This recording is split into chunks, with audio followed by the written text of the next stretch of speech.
What's up, guys? Today I'm going to be bringing you guys a little DIY project that I've been putting off for a really long time. Should be pretty cool. And literally the only reason I've been putting it off is because I keep forgetting to ask my girlfriend's mom where her sander is. She has an orbital sander. I need to sand the thing to make it, refinish it, basically. And I always forget. But I finally got it, and we've got sanding discs and all that stuff, so I'm starting now. But yeah, so this is obviously an old wooden corner cabinet. If we look at the bottom, it's that ugly kind of like particle board type stuff. Same, like basically this stuff gets waterlogged really easily. You can see there's some damage, like it looks like it was too humid in there. But that's going to be up against the wall. We're not going to see it anyway. Here you can see there's definitely a little bit of warpage, just a tiny amount. But basically all I'm doing right now is sanding it down, getting all the stain off, and we're going to be repainting it. And yeah, and then putting in probably new hinges and new door handles, basically, and new lighting, of course. But I don't know if I told you guys, this is going to be for plants. You know how the people do the what's it called, IKEA greenhouse cabinets? That's basically what we're doing, but we got this for free off of Marketplace. So we thought we'd go buy some paint. You can grab some random sanding tools that we had around, some paintbrushes, and see if we can make it work. It is wired for lighting. I can show you guys that really quick. It's got these old incandescent bulbs, which we will definitely probably not be using. We may do that, what's it called? That lighting technique I showed you guys where you take it's so dark out here, take that 12-inch gooseneck extension and put a bulb somewhere over here, but I don't think that'll work very well just because the length of the bulb. So we'll probably pull these guys out and then wire in some little strip lights on the top. But yeah, so I'm just gonna start sanding, get some work done, and show you guys what it looks like when I'm done sanding.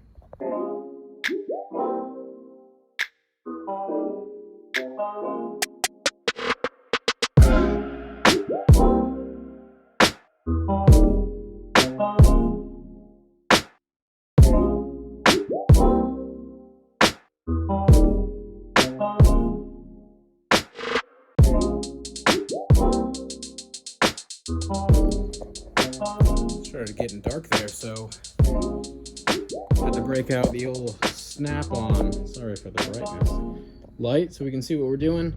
And I'm just gonna keep at it. I don't think I'm gonna time-lapse this because obviously it's not the most exciting thing in the world. All right, so fast forward a little bit and the green is on.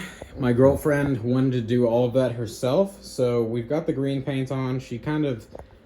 I let her do this herself, so the lines aren't very straight, and she said she wants to paint further back, but I don't think she understands that we have to put the white paint that's anti mold and all that stuff anywhere there's going to be humidity, and you're not really going to see this line when it's closed anyway.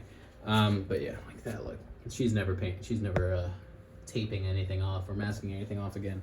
But yeah, I'm going to be using this paint from white. I've seen good reviews. It's all shaken up, ready to be painted on. And I'm just gonna start going, and then I'll show you guys once I'm done. All right, so I've done a good few coats on the top section. I just did the first one on the bottom, so I'll show you guys. This is what it looks like after a single coat. It's really hard to cover up that really dark brown, but we're getting there. This is about 3 coats. Obviously, a little bit of over painting. I didn't mask off any of this stuff.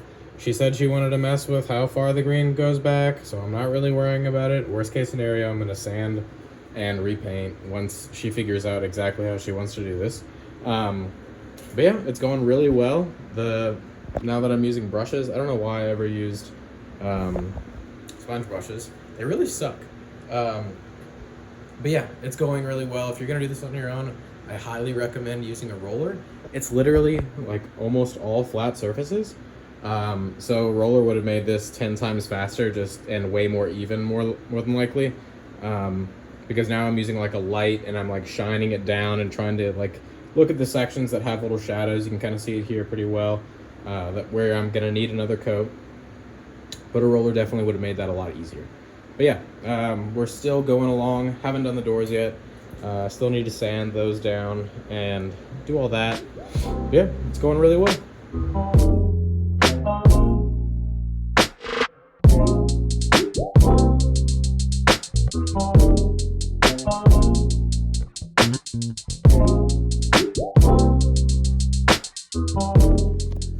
So there was a little bit of like drippage basically as I was painting. I painted pretty heavy, so as you can see, all this stuff, this needs to be green, and there's a lot of paint that came around, so I'm just sanding this up. That's the next step, and then we'll be able to paint this green, and then the whole thing will be painted. All right, so we're pretty much at the final step. I've masked off obviously the doors.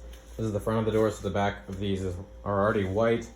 And then I masked off all the inside where we needed to touch up spots, sanded it a little bit where there was some like I want to say overspray, but we're not spraying paint, but just sanded it down where there were little imperfections. And we're gonna go through one more time with the green, go all the way through here and fix this line, obviously, because we wanted it to go all the way back to that. Down there as well, and these little spots where we got some little marks, and repaint those. And then we'll be ready to put the handles on. We have to figure out which handle we want to use. But yeah, that'll be it. Then we can put the glass in, then we can put the shelves in, and then we can put the lights in. All right, so as you can see, we're done painting. The lines came out pretty clean. There's a few little minor imperfections, but I mean, we got this thing for free and it came out really well, relatively speaking. Things that I kind of did wrong. I masked off the inside when I was correcting the imperfections on these lines, like all through here, and I didn't wait long enough for this paint to dry, and I also didn't sand enough, like in a lot of these areas. I sanded all the areas on the outside where we'd be putting the green, and then I just got basically lazy. This back section isn't real wood, it's like laminated, so I didn't worry too much about that, but this is wood all through here, and I didn't do enough sanding here.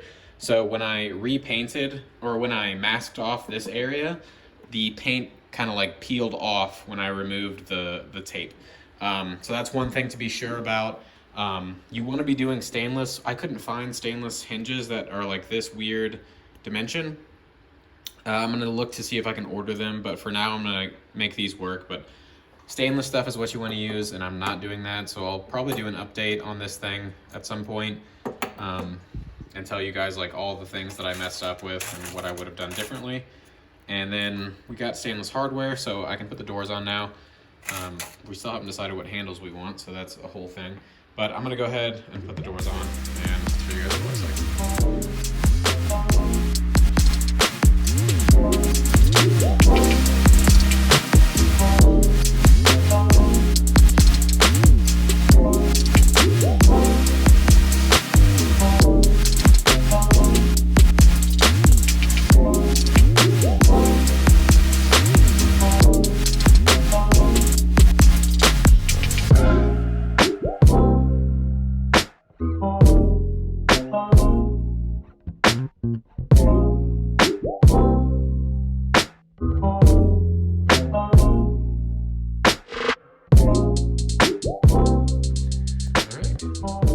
In, got the doors on.